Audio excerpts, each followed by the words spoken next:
We interrupt this program to bring you an important Wayfair message. Wayfair's got style tips for every home. This is Styles McKenzie helping you make those rooms sing. Today's style tip. When it comes to making a statement, treat bold patterns like neutrals. Go wild, like an untamed animal print area rug under a rustic farmhouse table from Wayfair.com. Arr, fierce. This has been your Wayfair style tip to keep those interiors superior. Wayfair, every style, every home. Okay, so today on the deep dive, we're going to jump into something that looks like it's really caught your attention lately, and that's the potential for some serious Duke-Alabama basketball matchups.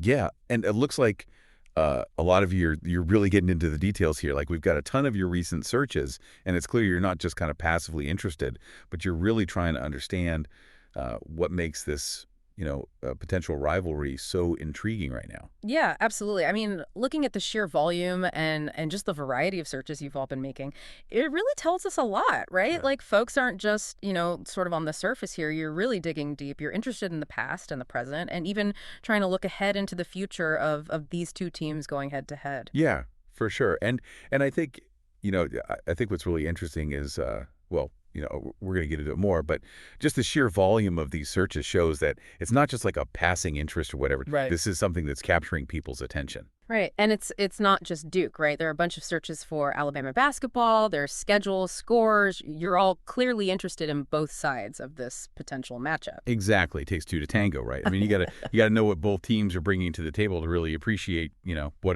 what a matchup could look like. So yes, it's interesting to see people digging into both programs. Okay, so let's start with the past, right? We're seeing a lot of searches for Duke versus Alabama, Alabama versus Duke, and of course, got to keep up with the score, right? So Duke, Alabama score. Who won, Duke or Alabama? It seems like you're all really trying to piece together, like the narrative, like how have these teams, how have they met up before? What's the history here? Yeah, exactly. I mean, and that right there is fascinating to me.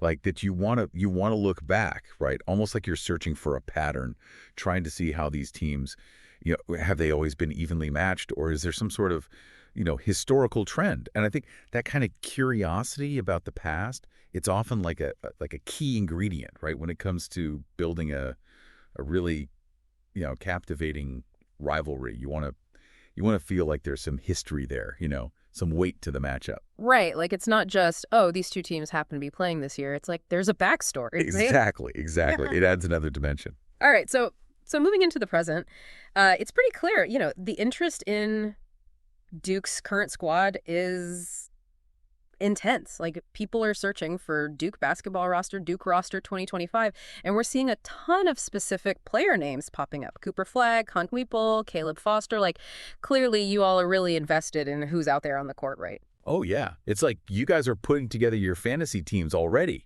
You're scouting, you're doing your research, and the focus on individual players, that's huge. It's more than just, oh, I like Duke. It's I like Duke, and I like this specific player and how he fits into the team and how he plays against, another specific player on the opposing team. That kind of thing. That's a really deep level of engagement. Yeah. Yeah, I mean, it's like you're all building your own scouting reports, based on what you're so Quite exactly. It's like armchair analysts out there, really getting deep into it. Right. And speaking of analysts, we also see a lot of interest in the leadership, right? With searches for Duke coach, John Shire, and even Coach K is still making appearances in these searches. Clearly the man at the helm, that matters a lot to folks. Of course. Right. I mean, the coach, they're the architect, right? They set the tone, they build a system, and in college basketball especially, I mean, they can become these larger-than-life figures. So it makes sense that you're all paying attention to who's calling the shots. Right. And the fact that you're still searching for Coach K, even though he's retired, it just speaks to his legacy, and the impact he had. Like, he's still casting a shadow, even though he's not on the sidelines anymore. Yeah, totally. All right, so on a more practical level, right? We're seeing a ton of searches for things like where to watch Duke Blue Devils men's basketball versus Alabama Crimson Tide men's basketball. What channel is the Duke game on today? Like, you want to actually watch these potential matchups, right? You're not just reading about it. You want to see it happen. Yeah, exactly. This is like the active fan experience. It's not enough to just know about the teams, Yeah. you got to see them in action. And that's where it gets real. I mean, that's where the anticipation, the excitement, all of that comes together. Right. And speaking of anticipation, let's talk about the future, right? This is where things get really interesting. We're seeing searches for Duke versus Alabama prediction, and then there's mentions of Duke Final Four, Elite Eight. Like, you're already thinking about the really high stakes games down the road, right? Absolutely. This is like, you're taking a regular season matchup and projecting it onto the biggest stage, right? The NCAA tournament. And that just amplifies everything. The excitement, the drama, the stakes are just so much higher when you start thinking about those do or die games. And that's what makes these searches so interesting, right? Like, you're not just thinking about a one-off game, you're thinking about like these two teams meeting with everything on the line. Right. It's almost like a chess match in a way, You're Yeah. you're thinking several moves ahead, anticipating how these two teams might match up down the road. So, I mean, when we put all this together, right, all these different searches, it paints a really, really clear picture, right? There's a deep and varied interest in this potential Duke-Alabama rivalry. It's about understanding the history, knowing the current teams, the coaches, figuring out how to watch the games, and then anticipating those huge future potential matchups.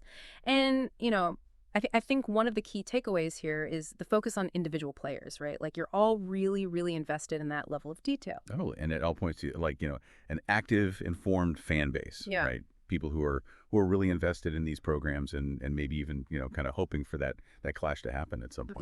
Exactly. Okay, so here's something to think about, right? Given all this interest you've all shown, all these searches, what do you think are the really essential elements, for a college basketball rivalry to like truly take hold and really last in this digitally connected world we live in, right? Something to mull over until our next deep dive. Yeah, I think that's a great question to leave everyone with. What makes a rivalry, in the age of Twitter and all that? What are the ingredients? Exactly. All right. Well, thanks for listening, everybody. We'll see you next time on the deep dive. See you next time.